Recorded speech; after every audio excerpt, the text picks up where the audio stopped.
So let's bring on a good friend of the show, Mr. Jordan Chariton. Hello, sir. How are you? Welcome. Well, I probably am going to depress you, so apologies in advance. You really are.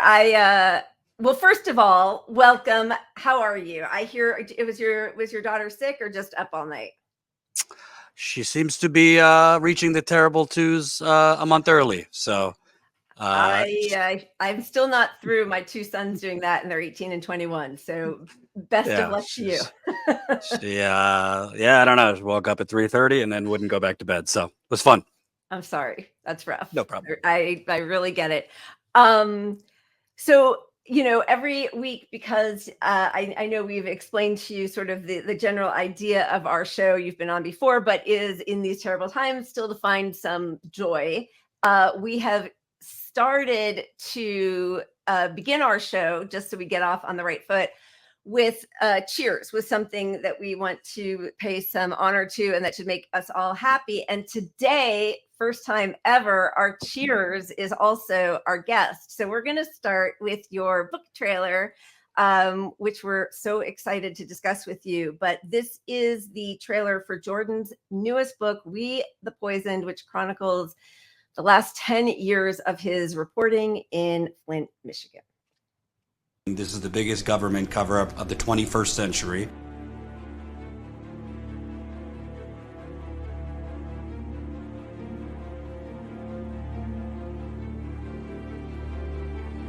What do you call a decade of repeated Watergates, repeated times that they're actually trying to, how I feel, kill us off? None of the facts have been disputed. Erin Brockovich actually said, this is the biggest cover-up you'll ever read.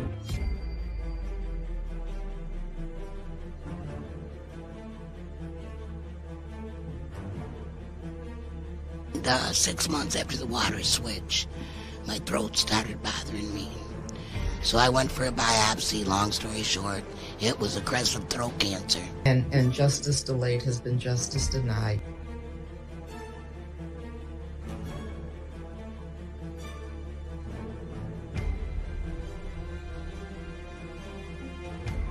Yeah, the brown water coming out of there. And, in the bathroom. And the youngest suicide victim, 5 years old. We talk about the effects, the effects of lead. It affects your brain, it affects your mentality.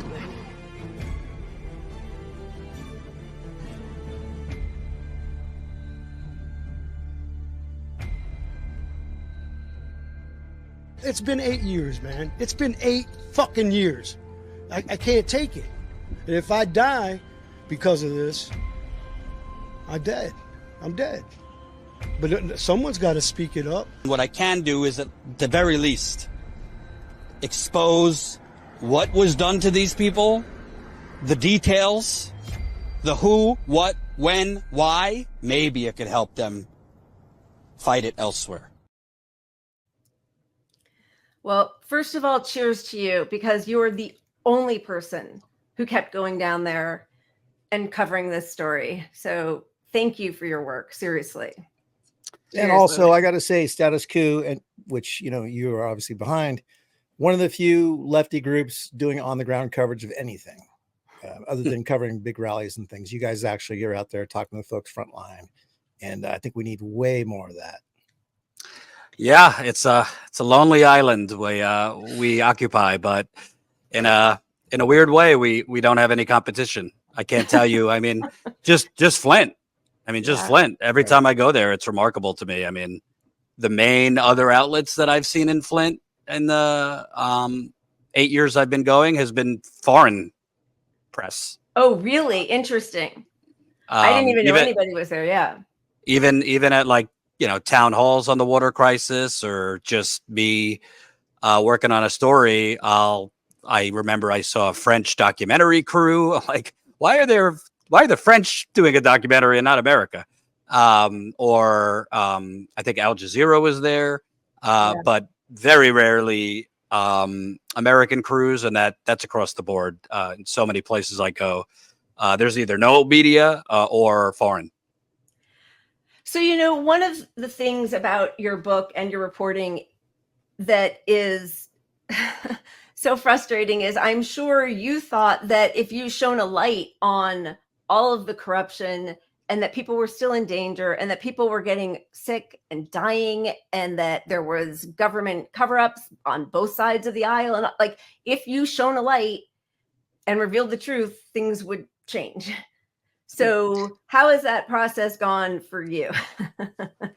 Well, 10 years ago. This is maple whiskey, so there's been go. a lot. There's been a lot, not the whole cup though, just a little bit. Yeah, I'm not gonna lie, it's very frustrating. I guess I was a little naive when I first started kind of doing on the ground reporting. I never really thought of myself as like an investigative reporter, but you couldn't help because every time I went to Flint, people were just dumping shit on my lap in terms of corruption, and you got to look into this person and look into this foundation and this. So right. as I went, I kept digging, but I guess naively I thought if I were to uncover where the bodies were, literally, figuratively, that, well, the media has to cover it if I could get a smoking gun, or if I can, really expose who did this and why.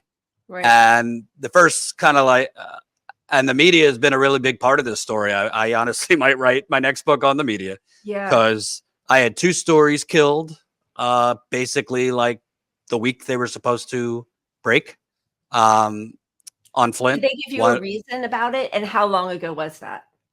So Vice News, this was in 2018. They agreed to do a story I had broke about the state of Michigan was cheating on the water testing. So I had gone around with my former partner, Jen, and we knocked on 400 doors. And we found out that the environmental department under the former governor was just running people's water, putting a sample bottle under, and voila, the lead is magically disappeared. It out first. Yeah, it's illegal. Right. And it was just a horror story. I mean, they were just totally taking advantage of residents who were just happy somebody was testing their water. They didn't know that they were cheating. Right. So apparently Vice just forgot to Google my name before agreeing to do the story. So I had worked on it with them for months, and then I fly to Flint because it was supposed to break that week, and they sent me a long email. I mean, it's not a secret. I kind of had a Me Too thing against me. Fortunately, people that looked into it, realized it was not true, but Vice killed the story that week because of the allegation against me. So that was that sucked. I mean, obviously it sucked for me, but I just felt like, wow, I finally was going to have a break here for Flint, because Vice at the time was still pretty big. Yeah. So I felt like it was just unjust that this bullshit lie had killed the story. And the second one, so I had got Newsweek magazine, which is not my cup of tea, but it's still pretty big. Right. And they had agreed to do this story that Vice had killed. We went down to Newsweek. It was like their corporate headquarters right off of Wall Street. So it was like just gross. Right. And they agreed. We had overwhelming evidence. 35 residents on the record sharing stories of environmental officials running their water, documentation. Newsweek agreed to it, and then 2 days before killed it, citing we didn't have enough data.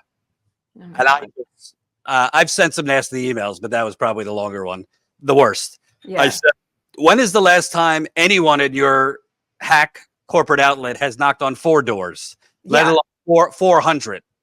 And you're telling me we don't have enough data? I have 35 residents on the record. Most of what you publish is anonymous sources. Right. From the State Department. Well, and I just got to say, if any of that has any merit, the story is still there. They should go investigate that story. It's clear to me that, and your whole, I didn't read your book, in fairness. Lila read your book. I watched your interview with Matthew Cox. I was not going to out you on that. She reads Lila does the homework. Okay. She does the real work, and I do the color stuff. But, you really focus on what's behind this, which is disaster capitalism from the start. I mean, the whole thing from Detroit making their own second pipeline for water, it was just corruption from the jump. Yeah. And maybe you could give some of the background of that. I mean, the short version, because I know you go into depth forever on this. Yeah. I mean, basically, it was a good old-fashioned scam and boondoggle. I think Flint was in a vulnerable position because, like a lot of American cities, it was just destroyed economically over the last 50 to 60 years. I mean, if you remember Roger and Me, Michael Moore's original documentary, Flint was like at one time the envy of America. It was like the birthplace of GM, the auto industry. It's called Vehicle City because it was the auto industry, Flint and Detroit. And for a lot of reasons, jobs being offshored, racist, housing and education policy, white flight. So basically by like 2000s, 2010, at the same time that the financial crash screwed everyone, Flint was just a rotting economic corpse. I mean, they were really relying on a massive private foundation to keep the lights on for schools, youth programs, everything. Mott? Is that Mott Foundation? Yeah, the Mott Foundation. And so I basically, Flint was broke. It had a $12 to $13 million annual deficit. And local officials and the unelected emergency managers, that's the big part of this that people forget. That's crazy. So as you're getting flooded by all these, democracy is on the line emails, like here, democracy was removed. The governor declared a financial emergency, put in unelected czars to take over control of the city. They basically did his bidding. Right. And the unelected emergency managers, their first order of business was let's privatize the water. So Detroit had delivered Flint its water for 50 years. Right. The water came from Lake Huron, which is the Great Lakes. It's some of the cleanest water on earth. And Detroit sent the water through a pipeline. So because Detroit had been price gouging Flint for many years, the local officials in Flint, the local officials in the county that Flint's in, the unelected emergency manager said they kind of used that as an excuse. Well, let's just build our own water system and it will be cheaper for residents and we'll save money. Sure. Sounds good. But bottom line, like in engineering terms, you don't build, if you have a water plant here, you don't build a second water plant right next to it. Right. So they built a brand new water pipeline to go along the same exact path, pumping from the same exact lake. The only difference was this was going to be raw water, whereas the water Detroit sent to Flint was treated water. The chemicals were already in there. And what do you need a lot of raw water for? Fracking. The governor at that time was fracking the hell out of Michigan. Farming, auto industry, meatpacking. They were not hiding it. They called it the blue economy because the water was going to be a cash cow. More water was going to be used for business than residents. Right. So at the last minute, Detroit didn't want to lose Flint, because Detroit was kind of an economic corpse too. And its water department was one of its only last assets. Right. So Detroit offered Flint to keep it basically a 50% discount. So you can't really get much better. Right. It's like half off sale. Yeah. Analysis was done. Flint would have saved money by just staying in Detroit. But it was all a scam. It was not about saving money. They wanted to build this new pipeline. Certain donors somehow knew about this pipeline before anyone else and purchased land along the route, i.e. insider trading. Right. They just decided, even though they were not going to save money, they were going to lose money. We're going to join this new water system. But there was a major obstacle. It was going to cost almost $300 million to build this unnecessary pipeline. And the county, Genesee County, which Flint is part of, they could not foot the whole bill. So they did this bait and switch where Flint was broke. It was nearly bankrupt. Legally, it could not borrow any more money. But they created like a fake environmental emergency that would allow Flint an exception to borrow $100 million to help fund a completely unnecessary water system. Right. And as part of that scam, they said, well, while this new pipeline is being built, we will use the Flint River, which is the equivalent of, General Motors, Dow Chemical, DuPont, Every Just, like, corporate dumped criminal on everything, earth right. had dumped. When I went to Flint, people joked that's where they dumped the bodies, and I'm not sure they were joking actually. What did they And do they that? said Yeah. you need to use the water plant, which was the equivalent of these Boeing planes falling apart. So Right. long story short, total financial scam, and let's use a polluted river and dilapidated plant, and we know what happened. So, Snyder calls himself the nerd in chief or whatever. Everybody Yeah. knows that they had tons of documentation of experts saying this is dangerous. We can't do this. What did they think was going to happen when people started drinking water that was told to them by everybody it was dangerous? Like what they just didn't care. I mean, some of them actually probably lived in Flint, right? I could promise you that Rick Snyder did not live in Flint, Not and him, most of but yeah. yeah. So like the emergency managers or whatever, they were just No, none of them lived in Flint. Got it. I could be armchair psychologist. I don't actually think Snyder and his Republican buddies like woke up and said, "How do we poison poor black people?" I don't think it was that direct or evil, but I also don't think they really thought either. And what I mean by that is, I think, unfortunately, it's just human nature that a lot of our politicians do not live in the communities they represent. Right. And a lot of those communities, they're very disconnected from. So Rick Snyder and his people were wealthier white folks who don't really go to Flint or Detroit. Right. And if they do, they're going to like the Chamber of Commerce, not like, so if they were going to make a water switch in somewhere like Ann Arbor, which is a wealthier white part of town, it would get attention. I think they would actually be involved with the process. I think they would make sure it went through. In fact, after Flint became an international scandal, Snyder preemptively, because he lived in Ann Arbor as governor, he preemptively changed the lead pipes. They did not have a problem. So get that.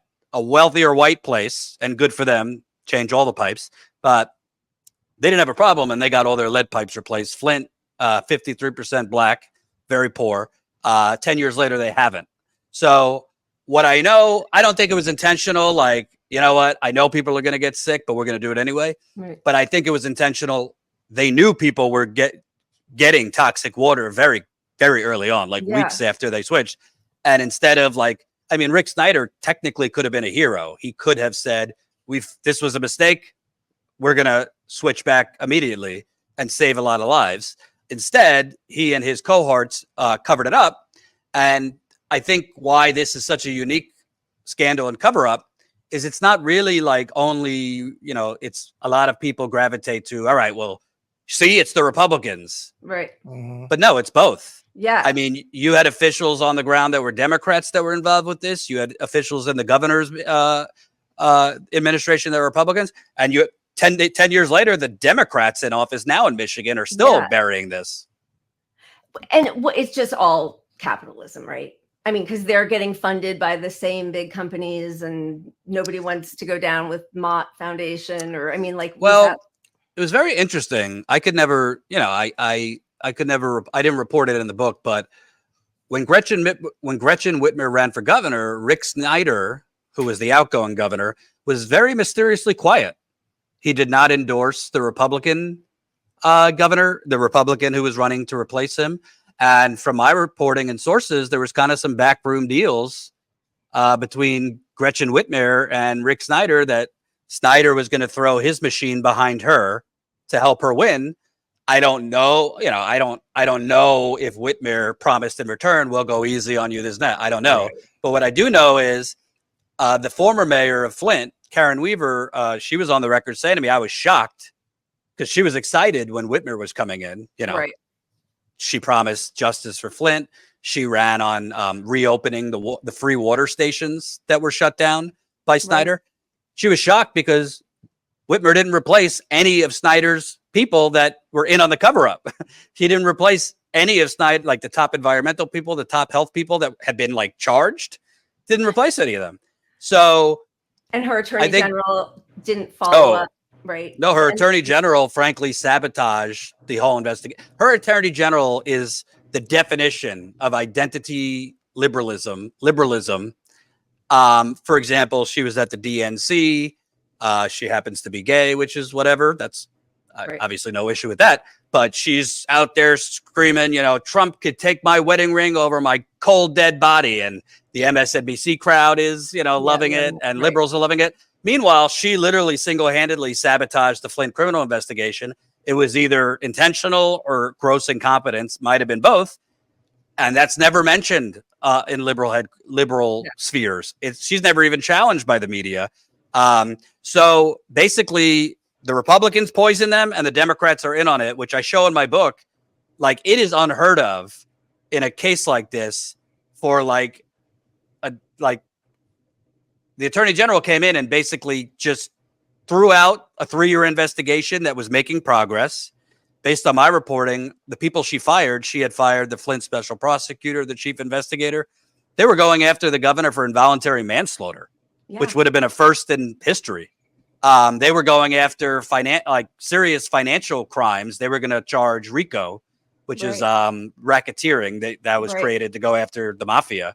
So this has so many layers to it. But at the end of the day, the bottom line is a major American city was poisoned, and 10 years later, it's basically just been whitewashed, buried. No one is in prison. They don't have health care. The water's still bad. They haven't changed the pipes. Yeah. Okay. And going back, we pulled this clip because it always is jaw-dropping to me, of Obama in 2016 drinking the water, like the leader of the free world. And he used his bully pulpit to just continue pounding nails in the coffin of Flint residents. Yeah, I think Obama, if you followed his track record, I'm a white dude, so it's not for me to tell a black guy how he should act. But I know a lot of black people had a lot of high hopes that he was not necessarily going to be the black president, but actually do more for black communities. Right. I think he significantly dropped the ball, like with the Ferguson protests, Michael Brown, and in Flint, I think Obama was like a creature of meritocracy. Yeah. Harvard law president and all these things. Right. And I think he wrongly, this is not a defense of him. This is a criticism. I think he wrongly just assumed Gina McCarthy, the head of the EPA, she's telling me that things are improving, and she's the head of the EPA. Right. And the numbers are looking better, and rashes are bad, but this, I think he really fooled himself into thinking this was obviously horrible, but things things are getting better because the experts that I've appointed are telling me they're getting better, even though those experts knew things were not getting better, and the EPA was in on the cover up too. Right. So I think Obama. I think Obama kind of drank his own Kool-Aid a lot and thought thought because of his charisma and his oratory that he could go to Flint and cheer up a bunch of poisoned black folk. Yeah. Because the stuff he said was super condescending, comparing I probably, sniffed some lead chips when I was a kid. Oh and my I'm God. fine. Yeah. So are there any politicians out there now making a case for this at all? Fighting for justice on this at all? Anyone? No. The one other places. Yeah, honestly, the one that was he was kind of a hero in Flint, Councilman Eric Mays. He became kind of like a TikTok star late in life. Unfortunately, he passed away a couple months ago. But Eric Mays was a councilman in Flint, and they hated him, and they routinely kicked him out of council. The mayor, I think, was behind him getting arrested a few times because he was the one guy who was calling it out. And he was actually continually calling out the financial scam that everybody else was burying. He was the one guy on a local level that was really going after it. He died, unfortunately. But nationally, no.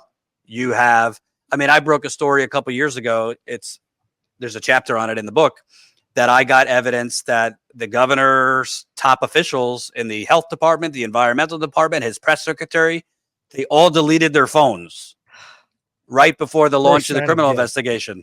Which is against the law. Can you imagine if Trump's, head of the health department, the EPA, if they found that they just erased their phones at the same time COVID was becoming a thing, and there was like no messages where you couldn't see who knew what when. Oh my God, Rachel Maddow would be calling for impeachment. Yeah. They'd be all freaking out. But this happened and nothing. And that I got just through harassing them, I got the House Oversight Committee to issue a statement saying we're very troubled by this and we're going to look into it. Obviously, they didn't. There actually, I should say, there was a second politician that was trying. Tragically, he also died. But Congressman Elijah Cummings, who he was a longtime congressman from Maryland, and he was the incoming. So when Snyder testified to Congress in 2016, Elijah Cummings really went after him. And Elijah Cummings knew Snyder was lying, particularly about when the governor knew about the toxic Legionnaire's disease, which was that waterborne pneumonia that killed a lot of people in Flint. So when the Democrats took back Congress in 2018, Cummings was going to become the chairman of the House Oversight Committee. And Snyder basically begged at the time, the mayor of Flint, Karen Weaver, because Karen Weaver knew Cummings and they were friendly, basically asked her to get Cummings to back off because Snyder was leaving. And Cummings was pushing to bring Snyder back in because it was still within the statute of limitations. And Snyder had lied to Congress, which I think is still a crime. But then Cummings, I believe he had cancer and he died. So unfortunately, the two politicians that I know of that were doing anything died. It's really been the residents, activists, which sadly is becoming more commonplace, that it's activists and residents who are poisoned that are having to do the job that politicians should be doing, that journalists should be doing, that lawyers should be doing. We're seeing it now in East Palestine, where politicians are just, people are sick there too. And the exact same playbook they used to cover up Flint, they're now using there. And they're doing it outside of Atlanta, Georgia, and we're seeing in North Carolina. It's like, people are relying, actually, it's so hard because we've spent the last few years with COVID seeing this whole thing play out on a global scale, right? Like, oh, just stop collecting data. And then nobody knows people are, we're still over 1,000 people dying every. I would say, I think there's parallels actually between COVID and Flint. Because it's really, at the end of the day, really how you bury these things is a multi-million-dollar psychops. Yep. You basically create a psychops to take something that is very concretely a crisis. Yeah. And just through marketing and a lot of finessing and bullshit and spinning and lies, make it disappear or normalize it. Yeah. So with COVID, it became a normalization of mass disease, mass disabling. I don't care what you think. It wouldn't be normal to get the flu 4 times a year. That probably wouldn't be good.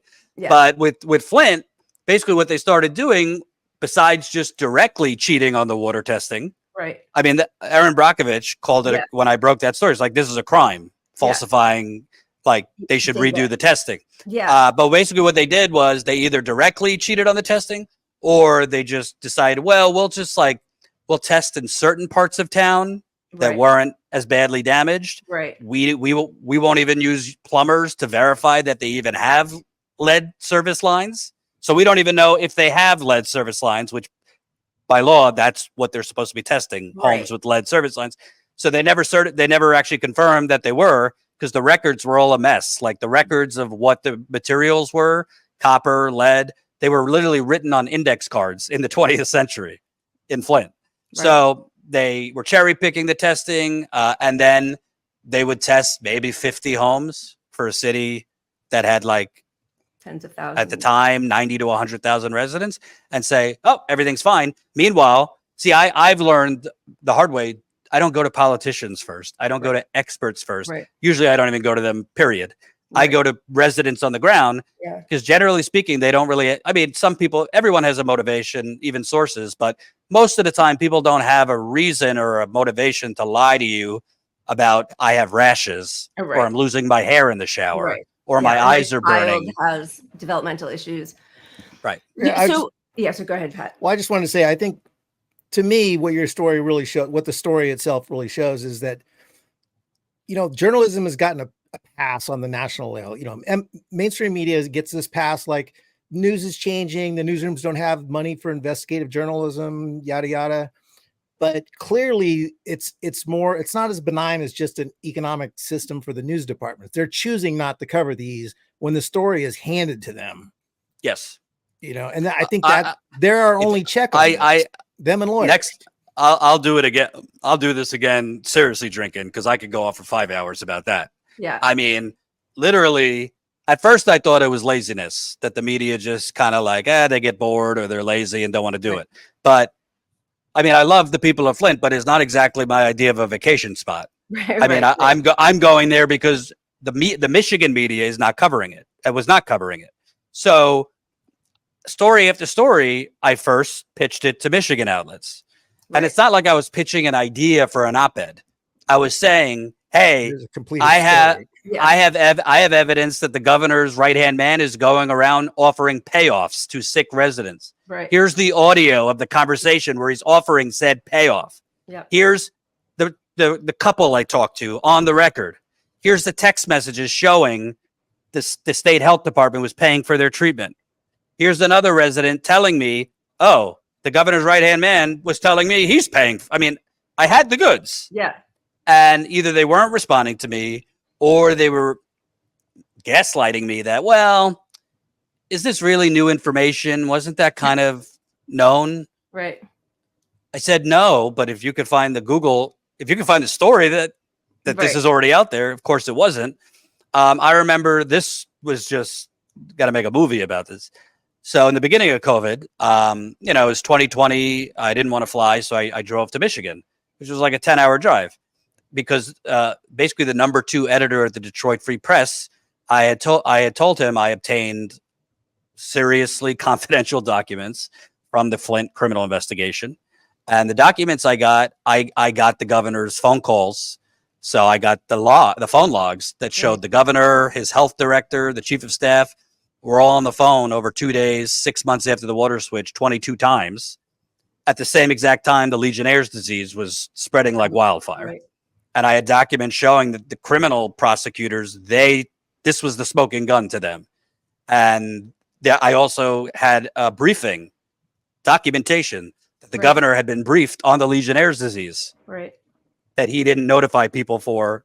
Right. He didn't notify Flint residents about for 16 months later.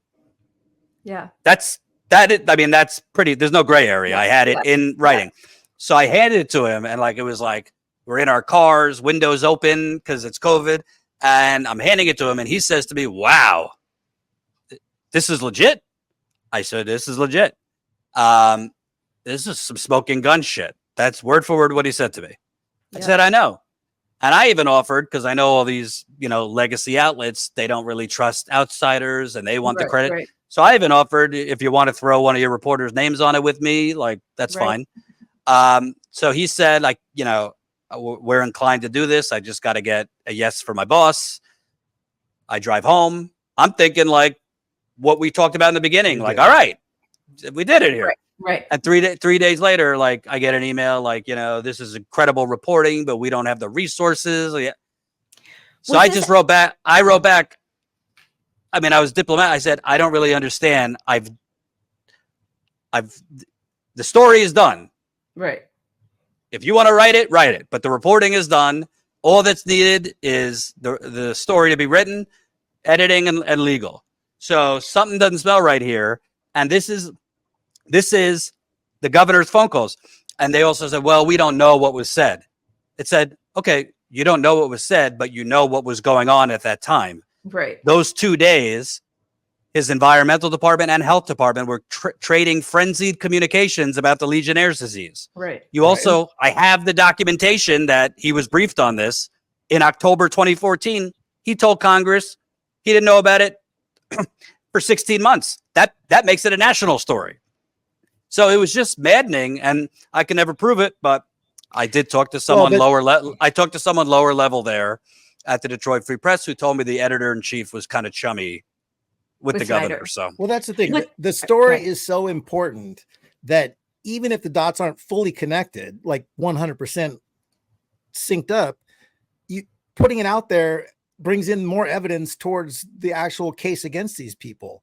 I mean, it's not like they're not going to get sued for putting out a story that doesn't have the dots 100% connected. I mean, and it's also, if you think about just media and how stories are written, particularly stories that like win Pulitzer Prizes, right? Which I never cared about, but like the amount of stories that were written in the New York Times, Washington Post, just about what Robert Mueller's team is thinking, right? Just what they're just what they're thinking. Yeah. So here, not only did I have the documentation, the phone calls, the briefing, we had quotes from the special prosecutor saying this was the governor and his top officials covering it up. So like, I didn't go to journalism school. I think that's a good thing because I think they teach you shit. But that is 100% check every box for a slam dunk smoking gun. And especially as it continues around the whole country, we know that most of the water is contaminated in most of the country. It's happening in one city after another. Was there a shift, do you think, when a Democratic governor came into power? Because as you said at the beginning, you know, when Trump said and DeSantis like, oh, let's not collect the data for COVID, that was disgraceful. We had the death ticker and all that. As soon as there was a Democrat, it was like, we're going to manufacture the societal end of COVID, even though it still ravages everybody. You know, I really think, and this goes beyond Flint, but just what I kind of came into like on the ground journalism at a unique time because it was really when the Trump circus began. Right. So my first thing for TYT was December 2015. So it was like, the Bernie Woodstock period and Trump mania. And I really think that Trump broke the media's brain. Yeah. I think that brain was already broken, but this really took a jackhammer to it because I really wish I had the resources to have like a documentary crew follow me. Yeah. I can't tell you how many like alternative I had where first time I went Wait, Jordan, you're lagging. So remember what you're saying, and we're going to have you start over because we missed all of what you just said. Yeah, broke everybody's brain. Yeah, and then go ahead. So basically, I started in December 2015. So it was basically around like the Bernie Woodstock phase of the campaign, Trump mania, and I can't tell you how many moments I had on the road. Like the first time I was in Flint, I felt like I was like in the scene in The Lion King when Scar took over the kingdom. I mean, I was going around blocks and like front porches had water bottles stacked to the ceiling. I was going in people's homes and like the laundry machine was broken. The dishwasher was broken, all from this toxic water. I was meeting kids with rashes all over the place. And this was after the media cameras had left. This was after Rachel. This was months after the media had moved on. And it was a horror story. Like first time I went to a church there, the line was like 2 miles down the road for water. And I went back to the hotel and I remember I put on like Don Lemon and they were arguing about a Trump tweet. Oh my God. And that's like the alternative reality that I live in when I'm on the ground. Yeah. Same thing happened at Standing Rock. I remember I was right before Thanksgiving, I think, the oil police, as I like to call them, were shooting at Native Americans with their rubber bullets and pepper spray and all this stuff. One kid had his head, his skull nearly ripped off because rubber bullets point blank could kill you. I remember. And I felt like I was like in a combat zone. Yeah. And I went back to the casino and it was more, I mean, literally, I don't think it was Trump's tweets. It was something about Trump. And it's like, am I in the twilight zone here? Yeah.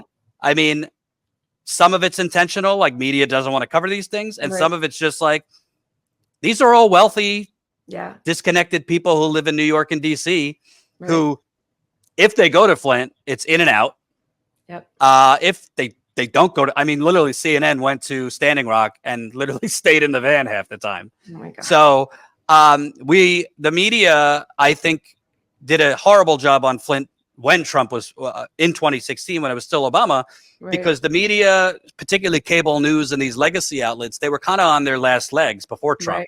Right. The audience was shrinking, revenue was shrinking. Yep. And I think Trump was kind of like that sugar high that revived. Yep. I mean, Les Moonves, when he was CBS's president, he infamously said, like, Trump's terrible for America, but great for business. Yep. So I think basically stories like Flint and so many other stories, not that they would have gotten like the coverage, the ongoing coverage they deserve pre-Trump. Right. but they definitely didn't get it after because the media saw we have a moneymaker. Right. And it's the same thing with war.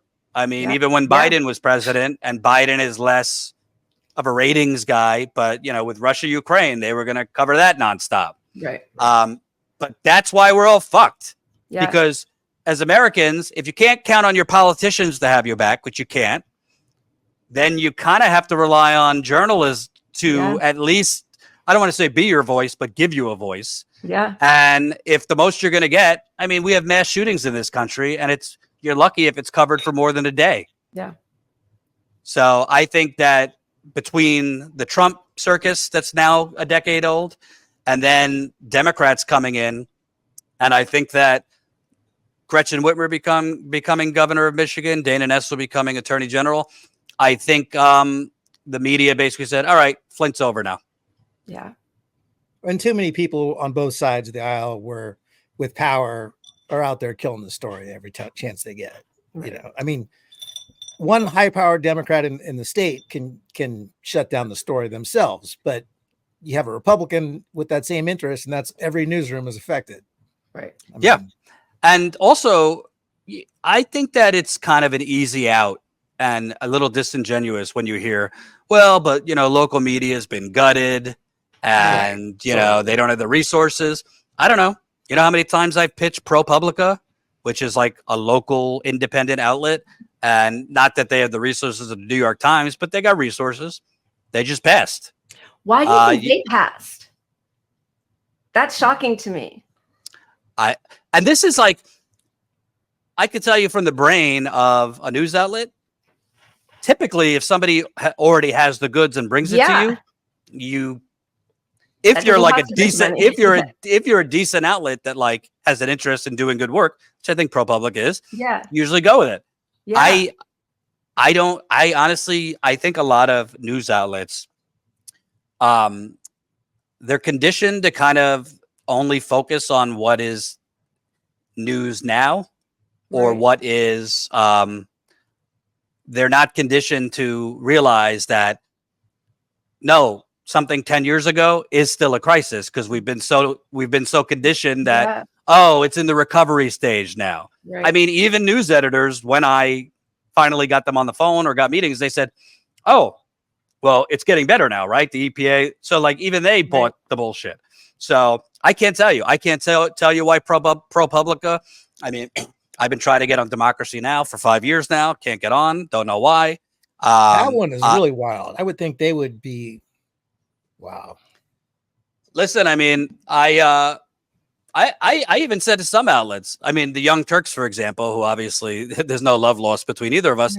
I pitched them on covering the book. I said, don't even have me on. Just cover the revelations. You don't even have to mention my name. Right. But you guys should, take a victory lap because you're the ones who sent me to begin with.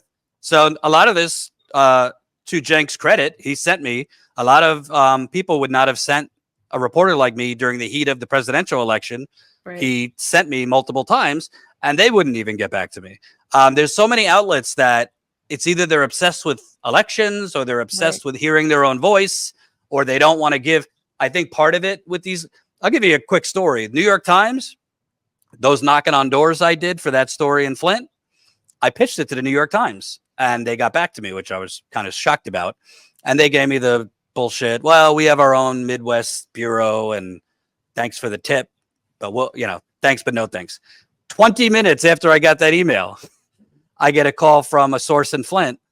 Oh, I just got a call from a New York Times reporter about water testing and asking if I know anything about the environmental officials running water. And she was like, yeah, I know you should talk to this reporter, Jordan. So the New York Times tried to jack my story. So Mother Jones once, I pitched them about the deleted phones, which I thought like, all right, they cannot. Yeah. This is too big. They said, is there a Trump angle? That's why I say I could write I could write a whole book on the media. I mean, it's so disgusting. It is so disgusting. And it does. I mean, these parallels keep happening. We're seeing it now with, Palestinians have to document their own genocide and ask Western countries to help them for a year now. Little kids in front of a camera have been begging, and people watching and like none of it matters. Al Jazeera just did a really good documentary on how the media told them the words they couldn't say, or, you know, their companies, their outlets, CNN, BBC.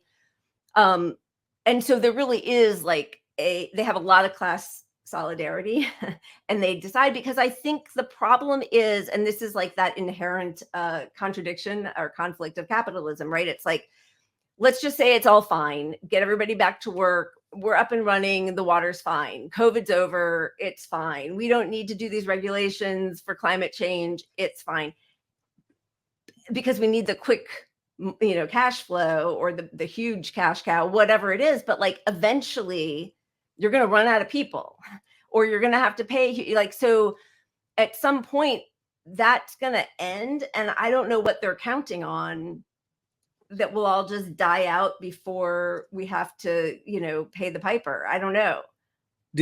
Jordan, do you know what the status of any civil litigation is? Is there, you would think there's got to be some ongoing civil litigation that's got a chance. Yeah, that was another thing that I think Gretchen Whitmer, the governor, and the attorney general, I think when they came in, well, let me first explain it. So there was a massive class action lawsuit filed, and there was a settlement 3 years ago for $600 million. That was the state of Michigan settling with the residents of Flint. Sounds like a lot. It's not.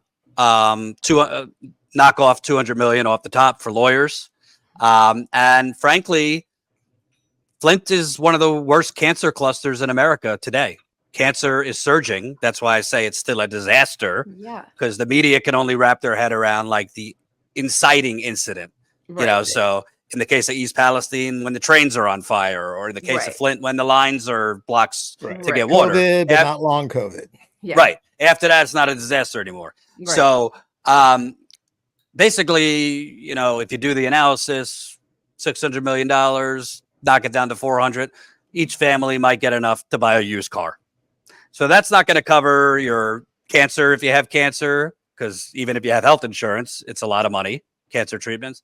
It's certainly not going to cover if you have kids with special education needs because they were poisoned. Right. Learning disabilities are through the roof. Autism increased. Behavioral issues are through the roof. Teens are committing suicide in Flint, and they were children when their brains were damaged. So now they're teens committing suicide. So that's one bucket, the $600 million, which they have not even gotten a dime of that yet.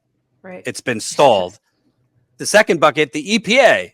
So we're talking Obama's EPA, Trump's EPA, Biden's EPA.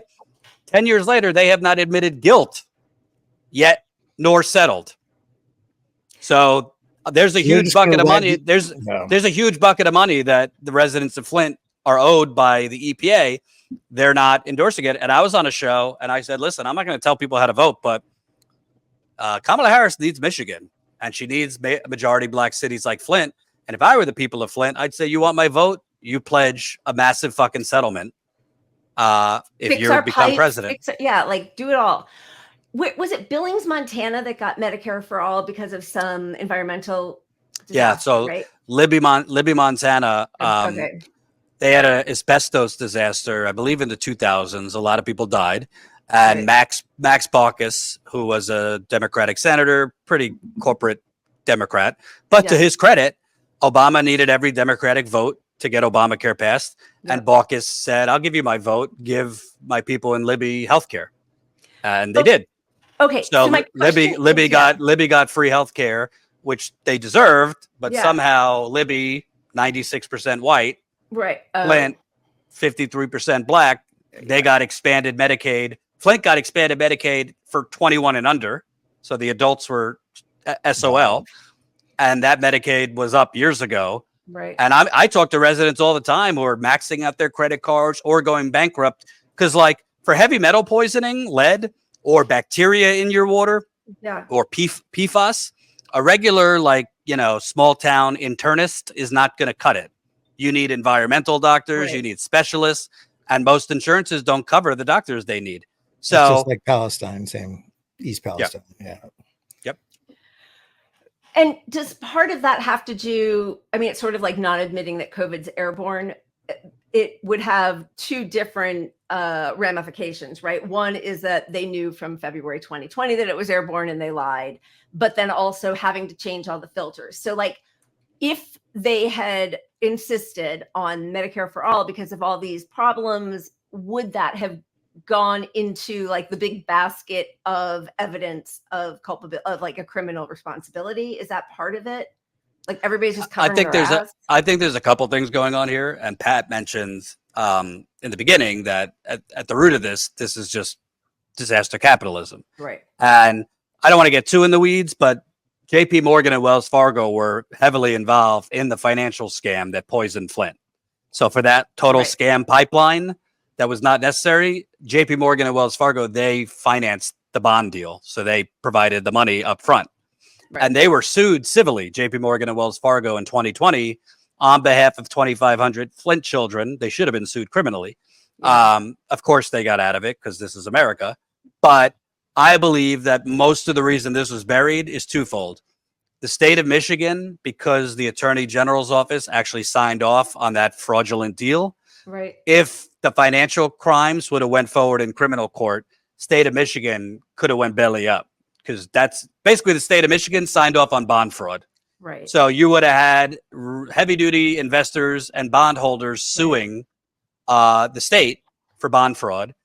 And then you'd have JP Morgan and Wells Fargo facing a lot of liability because as part of the financial deal, JP Morgan and Wells Fargo, they were supposed to do legal terms, do the due diligence to make sure the Flint water plant could treat the water, which they clearly did not. Right. Right. So you have either the state of Michigan could go bankrupt. And if that happened, Gretchen Whitmer can't really what was her thing? Fix the damn roads. Oh my God.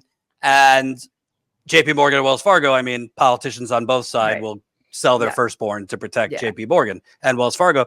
And I think that's why Gretchen Whitmer and Dana Nessel, the Democrats, Flint residents were depending on them to ride to the rescue. Yeah. And instead, their first order of business was trying to settle for as quickly as little as possible. I mean, see, the mayor of Flint, she was the first female mayor, African American. When she got in there, and this was happening right when she got in there, she started at 1.5 billion. We need to start at 1.5 billion, and it's in the book. She got a call right away from the governor's henchman telling her, you need to take that back. So I think it's protecting the banks, it's protecting the state. But most importantly, I think a lot of these politicians, they don't want to set a precedent that the government could actually help people. Yeah. Because if you did the right thing for Flint, then you're going to have to do the right thing for like Conyers, Georgia, that has a chemical chlorine bomb over them right now. Yeah. Then you might have to do the right thing for not just people in East Palestine, but Western Pennsylvania that were nuked by chemicals. Then you might have to do this. Then you might have to do the right thing. I don't know if you guys have seen in South LA has a massive lead problem right now. I mean, the list goes on. Yep. We're just the United Sacrifice Zones of America. Yep. And if you give Medicare to Flint, well, you might have an expectation to do it for others. I mean, that expectation, well, I just want to say that expectation isn't just about the state being able to afford doing that stuff. It's that if the state provides healthcare like Medicare for all, and it's cheaper, whatever, you're taking the profits away from big donors to both parties. Right. So the interest in not providing that service isn't just that we don't have the money or something. It's you're going to cut into the interests of a lot of people in both political parties. And also, just think of it. This is madness, right? So there, Hurricane Helene, right? I know there's a lot of misinformation going on around right now, but the bottom line is Hurricane Helene is a natural disaster. So the government can declare a disaster, right? And the government takes over, and you could send FEMA in, you could send the Army Corps, but Not Flint, yes, Flint, right? Flint and East Palestine, technically, by law, this was what Obama said, and this is what Biden says. These are not natural disasters, so we cannot issue a disaster declaration. We could only issue a state of emergency, and they cite the Stafford Act. Not to get too in the weeds, but the Stafford Act was basically a states' rights. Republicans don't want the big government coming in and taking over. Whatever, it's bullshit. When the federal government wants to do something, they find a way to do it. Yeah. And Flint, Obama did not issue a disaster declaration for Flint, which was really detrimental in the beginning, because you could have sent the Army Corps of Engineers in to dig up the whole fucking city's pipes and replace all the pipes probably in a year or two. They had union plumbers offering to do it basically half off to do the whole city. But they didn't. The connection in a lot of ways, though, Obama came in and we know his cabinet was largely chosen by city. So, you know, if you're putting half the onus on the banking element to this, knowing that Obama was a figurehead and let the banks pick half his cabinet, more than half his cabinet. Yeah. I mean, it's not hard to connect the dots. And I really think people need to, I've really tried to make clear, because it's kind of hard as journalists to get people to care about a story about a city for 8 years. So I've tried to make sure people know that this is not just, you're not removed from this. This is about all of us, because a lot of these like bond deals, and people's eyes kind of gloss over when you mention bonds. But a lot of these bond deals are going on all over the country. Cities are broke. They can't afford new water systems or new things for schools or new whatever. So they issue bonds. So basically they are issuing municipal bonds, and the banks are cleaning up, because the banks are the banks are fronting the money for these bonds. And whether it's for scam water pipelines or scam wastewater plants or scam whatever it is, there's a lot of bond deals going on all over the country that I've learned that most people have no idea about, because most people don't go to city council. And most people, the local media doesn't report on these things. So because we've had an economic battering ram taken to most cities in America, and cities are broke, they're basically having Wall Street, which was holding the battering ram, is then coming in, and through fancy financial products like these municipal bond deals and it's happening in Detroit right now too. So, you know, I know people are busy, but to me, I'm not saying the national election doesn't matter, but if you're going to focus on something, focus close to home.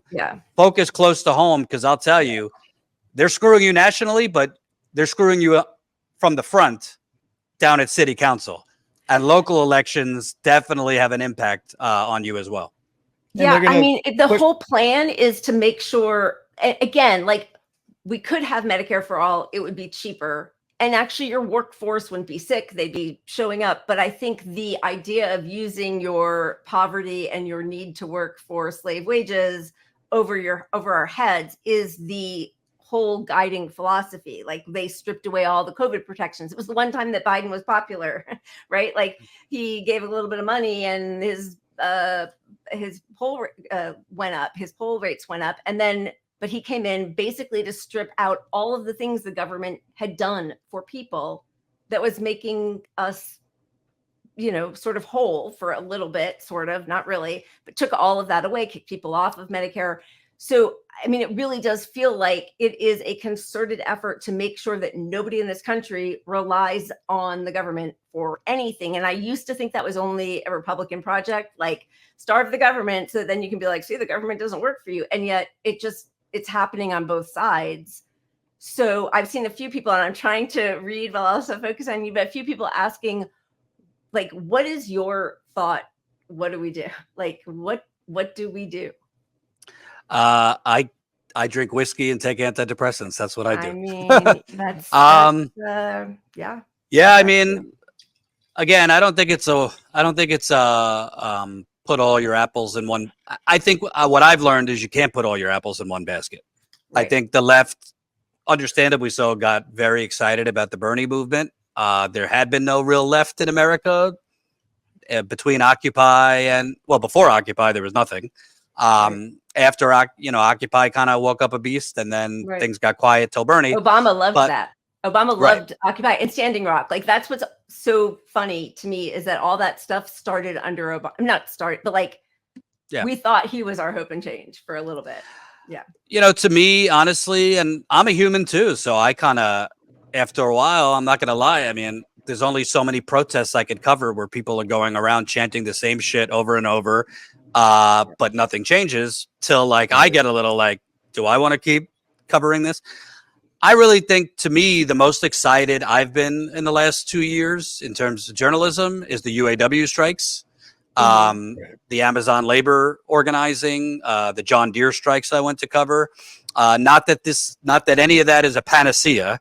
Like this country did not become so corrupt overnight, and we're not going to unravel it overnight. But I really think where things are and where people need to move to is getting involved in the labor movement. Even if you don't have a union yourself, there's a lot of different ways to get involved. That does not mean don't vote. I think voting is important. And it doesn't mean, I'm not one of these people like, oh, if they have a D next to their name, canceled. I mean, I think that's really stupid and nihilistic. But to me, even if Bernie became president, I'm not sure we would have Medicare for all. Not because he wouldn't have fought for it, but because our system's so fucked up, it could have been bogged down in the courts. The Supreme Court could have overturned it. So my point is, one man or a few Congress people are not going to beat such a corrupt system. I think we need more economic organizing. The UAW strike was a good start. The fact that they are now in the process of, it seems, trying to line up different industries to all go on strike at the same time. I think tenants unions, these are not things that are covered. These are not things that are sexy stories, but tenant unions are becoming more prevalent around the country. Mutual aid is becoming more prevalent. And I really think, whether some people love him, some people don't, but Chris Hedges makes the point. This is what late stage empires look like. And I really think if we're going to have a general strike, you're not going to have a general strike overnight. Unfortunately, I wish we could, but it's going to happen in steps. So I think, if Amazon workers are organizing or going on strike, how can you get involved? How can different unions work together to create more unions? How could small workplaces? That's where I think people, and it's not going to be a straight path, but the fact of the matter is they will let you protest. They might even let you strike Amazon or boycott Amazon for the first day of the month. But I look at these Palestine protests, for example, which we have a video coming out tomorrow about, we've been covering the protests for a year. The bottom line is, bravo to the people on the ground. But imagine if they, with their bodies on the ground, were organizing economic protests too. Well, and that's the problem, right? Biden's now broken 3 strikes. Like, people don't even know about the New Jersey Transit one from a couple months ago, the West Coast port, and now the dock workers on the East Coast have decided they're going to push it off until January 15th. So, and even when the ILA was going to strike, they were still going to be delivering weapons. And some might say, well, Jordan, that's great and all, but the UAW endorsed Biden and they're endorsing, they're campaigning for Kamala. Listen, I'm not saying any one politician or any one group is all good. I'm not in love with everything they do, but the bottom line is, I think I don't care what you are, a leftist, working class, no labels. We got to get out of this. Like, if they're not breathing the exact same fire that we're breathing, and if we don't agree on all things, then we can't work together. I mean, I'm not going to work with Jimmy Dore, but I will work with someone who I might not agree with on every single thing, but at least we're trying to get to the same path. And I think maybe a lot less fighting, which has been basically the left's problem for the last always. And because I'll tell you, as you fight each other for clicks or fight each other because it's just people are stupid, you're not fighting Nancy Pelosi, Chuck Schumer, Mitch McConnell, Wall Street. That's right. But in the case of Flint, I would say that I think this story is really important because this is not really only about Flint. Not at all. I think this is about late stage capitalism. I think this is about a purchased government that poisoned a city. Even if you want to say it was an accident, okay. Well, it wasn't. The cover-up's not an accident. If I think what this represents what this represents is really how a lot of people who experience mass shootings. One of the first things you'll say is, I just never thought this would happen in my town. I just never thought this would happen in my community. And I'm here to tell you, if you are in the wrong city or town at the wrong place at the wrong time in America, whether it's your water, your air, your soil, whatever, you're SOL. If you don't have enough money in your account, or you're the wrong skin color, The government is not here to save you, and the media is going to help them cover it up. So I think if we allow what happened in Flint, which is still going on, by the way, I was just there a couple of weeks ago for my book. People are still showing me rashes on their skin from the water. That's the water from April, 10 years out. And here's from June. A couple months ago. Yeah. I'm in homes as recently as a couple of weeks ago. The water stinks. Is it as bad as it was in 2016? No, but it's 10 years later, and like lowering the baseline below the base. You know, I saw some climate scientists saying like he thought that as climate change disasters started affecting more people, wealthier people, that they would start to really take seriously that climate change exists. And instead what happened is there was like a national effort to make those people not exist. Like we just forget about it because it's too, I think, and we're seeing it with the, with genocide, with COVID, with environmental disasters, with the fact that our water and dirt and air is poisoned. Nobody wants to think about it. They want to move on. And so there's like a cognitive dissonance that just blinds people. Yeah. So where I see, your book is a lesson to me in disaster capitalism, right? Although I haven't read it. Lila read it. Well, I will it's read out. it is out on audio now too. So if that's better for you, saying it, Pat. No, but I watched this interview. I will get it. But I appreciate the honesty. The connection to me though, it's a lesson of what to watch out for when we have a problem. All the neoliberal solutions, they all will lead to disaster capitalism in a way, like the housing crisis right now, which is the banks again. The banks have bought up all the housing. And so we've got Kamala out there pushing a plan that's basically going to be a handout and deregulating the housing industry, which is going to lead to all these loans that can't be paid off. We learned this lesson 30 years ago in the housing crash. We're going to have another housing crash, and no ban going to capitalize on that. Yeah, all the neoliberals, all the donors, everyone but the people that need their rent lower. And by the way, like, what's a $25,000 credit from the government going to help you with? If Wall Street is, if Wall Street is buying up the homes and doubling the price. Yeah. Exactly. I mean, she's not addressing the root problem, which is the robber barons are buying up all the suburbs. That's right. Exactly. But she seeks to deregulate it. And like you said, it's a tax credit. So it's benefiting the people that already have the $25,000 more than the people that can't save $25,000. Like it's.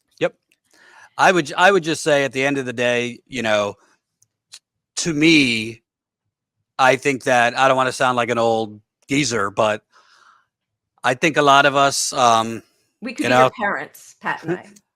What I mean is we're all like flooded all day, podcasts, TikTok, 25 million YouTube videos, our kids, whatever. And it's hard to remember what happened 10 days ago, much less 10 years ago. Yeah. And I think part of that, I think technology is great and the internet is great, but in many ways it's also poison. And I think why I think this story is really important is at the end of the day, I don't think it's cheesy to say the most important thing in life is water. You cannot go that maybe 4 or 5 days before you die, and you won't die right away if your water is contaminated. Well, you can if it's really contaminated, like Africa, but you will get sick. It causes cancer, toxic water, reproductive issues, miscarriages, cognitive issues. And, Chris Hayes has said, we should cover climate crisis like the first story every day, but they tell us there's no ratings.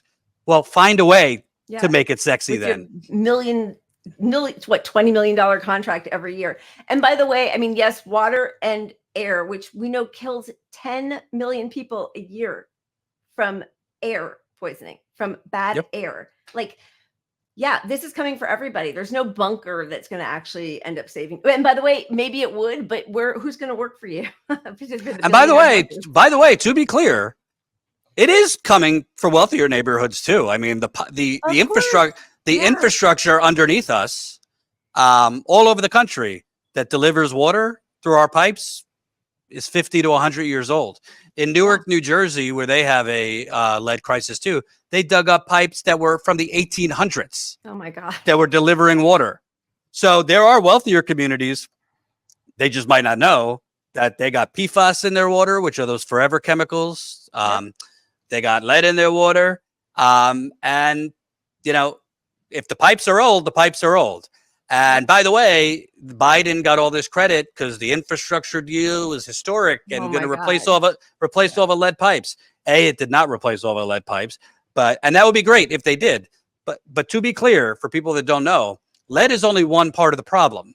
Right. If you replaced all the lead pipes, that doesn't make all the water clean, because we have corporations dumping their shit in our water all over the country. There wasn't an EPA until the 70s, and the EPA now basically doesn't regulate because it's been captured. Yep. So you have a lot of, I was just in West Virginia. They got green shit in their water because the coal mines are intentionally flooding the mines, and mining fluid is going into water. Yeah. So basically, you have corporate. It's beyond pollution. Corporations are poisoning people, and there's no regulation on it. So I would strongly say, why don't we redirect that $1 trillion we're spending on national security to the real national security threat, which is our water, because that is to me the greatest security threat. Because if your kids are drinking and bathing in contaminated water, they're gonna have a shorter life. Adults, I can't tell you. I've gotten to know these people in Flint, and a lot of them are my friends. Every time I go back, someone's dying, or someone has just died. It was very depressing. On the 10-year anniversary, I was there covering a protest, and although it was nice covering the people that were there, all I could think about were the people that were not there, because they were dead. They died. Cancer, liver failure, kidney failure, the water warriors that would have been on the megaphone or had the signs. And, at the end of the day, we could argue, and I don't care if you're a lefty, conservative, it doesn't really matter. Most people agree water is kind of important. And most people agree that you should have clean water. And Pat, you want to talk about disaster capitalism. It's not a coincidence that in 2020, water started getting traded on the stock market as a commodity. Yeah. So gross. Yeah. And I did learn that from you, that 20% of the world's water supply comes from the Great Lakes, where these guys were getting their, the world gets all their water from these lakes. Yeah. And they diverted that to get to a shitty fucking poisonous river. And when everybody in the world agrees clean water should be a no-brainer and we can't get it, that shows just how fucked we are in this situation right now. And by the way, Nestle is basically stealing.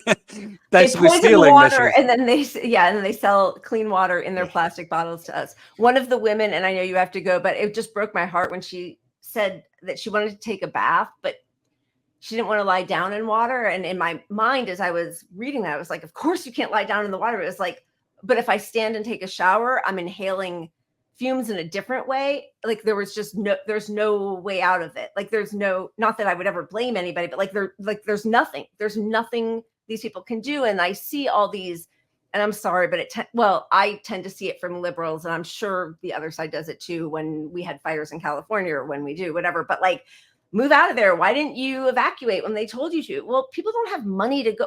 Where are you going to go? And by the way, people are forced to go to work and die at their, company in the path of the hurricane, right? So I've said to it's usually the conservatives in the comments, well, why don't you move? You're going to buy their house that has damaged pipes? Right. You think they have that the value of their house has been cut in half? Yeah, exactly. So it's and by the way, there's something to be said. A lot of people's home is part of who they are, and they don't feel like they want to move. Their grandparents were born in Flint. Their parents or their grandparents worked in the auto plants, and they want to fight for Flint.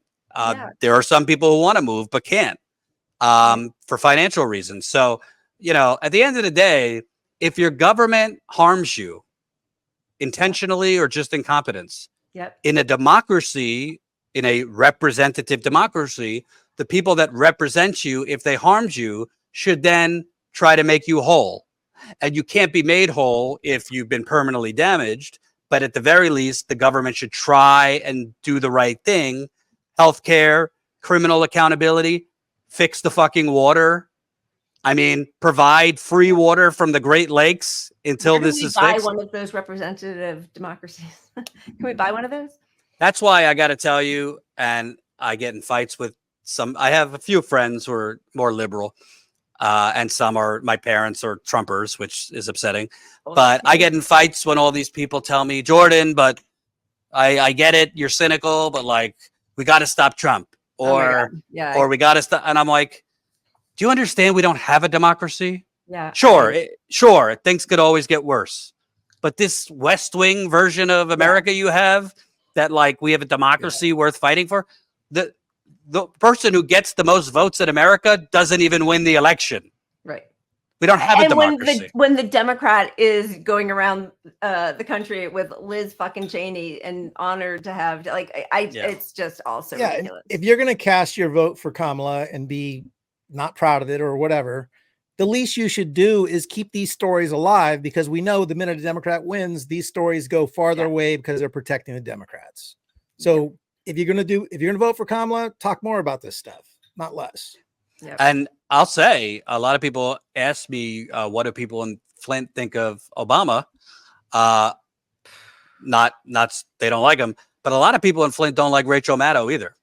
Why would they? Because Rachel Maddow, you know, she came in, she did a town hall, and then she hyperventilated about Russia for the next 6 years and never touched Flint again. Right. And I had people telling me that they were emailing Rachel Maddow's executive producer and the producers that they had made contact with originally, and they just got blown off. So this is not only to shit on Rachel Maddow, but the bottom line is, like, as much as I've tried, I don't have that megaphone. I don't have MSNBC's platform. So when you have that platform, of course you have to cover other things, but like, if you can't walk and chew gum at the same time, if you can't at least, I mean, that show had like 30 fucking researchers and producers, I believe. I mean, I can't tell you, we have done this at Status Quo. Myself, I have a producer and a cameraman. That's it. Yep. We have done this, I've gone to Flint 21 times. We've been to East Palestine 7 times. UAW strikes we covered for 3 weeks on the road. Very expensive.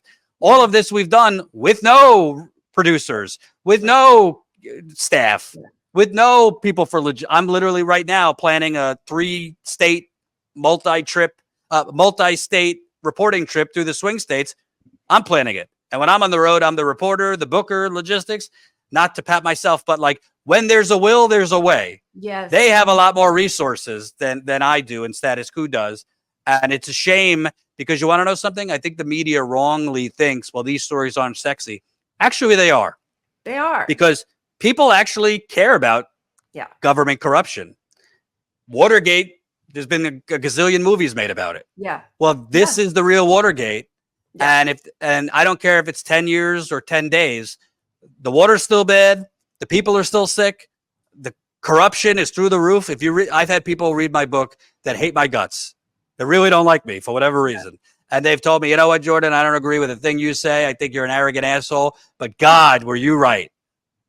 This is some serious scandal. I mean, it's such a dereliction of duty. It destroys democracy, right? When we don't have the truth, you know, democracy dies in the darkness and all that. But it is also just like, as a person, why did any of these people get into this business? Was it really like, I don't know. I used to love her, but like, it really is just careerism and money. You know, I wish I could get in. Actually, I don't want to get in Rachel Maddow's head. It's probably a scary place. But, you know, I think at a certain point, the circles you travel in tend to rub off. And I think when you move into that territory of being a multi-million-dollar news anchor, and the Hamptons are so sweet. I think you get very disconnected from what's actually important. And you also know your audience, which in that case is 55 and up, you know, limousine liberals. And tell us more about Trump tweets. Yeah.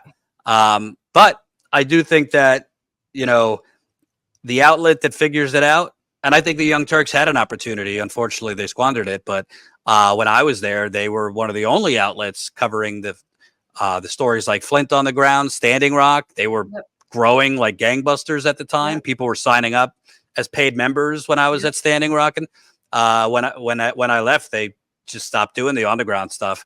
But I think, listen, if I could wave a wand, if there was like a benevolent progressive that would give me $1 million with no strings attached, I could blow this thing up. Unfortunately, those don't really grow on trees, and usually there are strings attached. Anyone? Yeah. Bueller.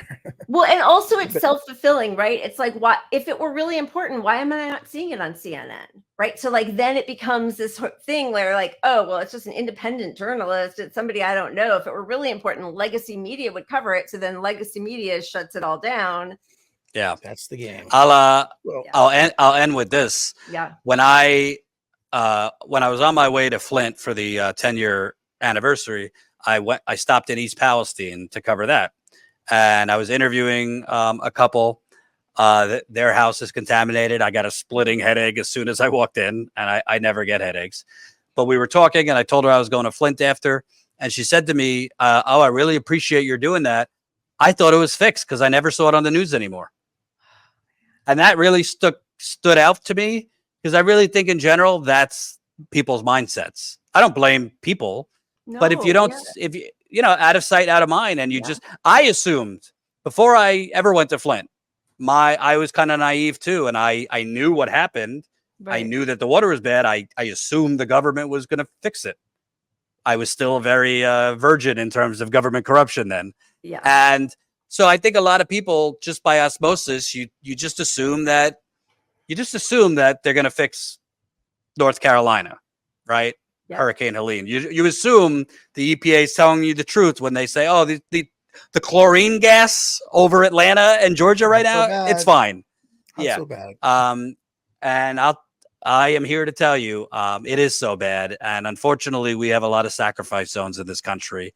And as long as I still got a little fight and lungs in me, air in my lungs, I'll keep doing this. But we need a lot more people, because I'm only one person, and I can't I have a gazillion emails all the time from this place that has bad water or this place that has bad air, soil, corruption, and there's only so much one person can do. So I really hope that, no, these are not the sexy stories, and you will not make a lot of money doing this kind of journalism. But if you want to have purpose, if you want to actually go to bed at night knowing you're doing something that matters, I can't think of anything more important than covering basically people, human beings being sacrificed. Jordan, Amen. You're amazing. Please wear a good mask. Yes. I'm like, and a gas mask, different from N95. I'm like so worried about everybody's lungs. My wife's already threatened divorce a few times, so I'll have to do that. Well, before you leave, welcome her to my club. Yeah. Sorry, we're covering you up here. Do I switch? There we go. Yeah, there we go. Your book is out. Lila says it's amazing. She's the reader amazing. in the group it's again. So well sourced, and it's actually a really easy read. And it also feels like a crime caper. We didn't even talk about the people who, lost their lives as they were going to whistleblow. But yes, it's a great book. It is a true crime in the truest definition thriller. So, and for those that would rather listen, it just came out a week ago on audio, so you could get it on Audible and all those things. So thank you guys for having me, and thank you. Keep fighting Jordan. the good fight. Yeah, thank Absolutely. you. And we didn't even show your trailer for your documentary. We'll show it another time, but cheers to you. Thank you, and keep up the good work. Thank you, guys. Thank you. Take care. Many thanks.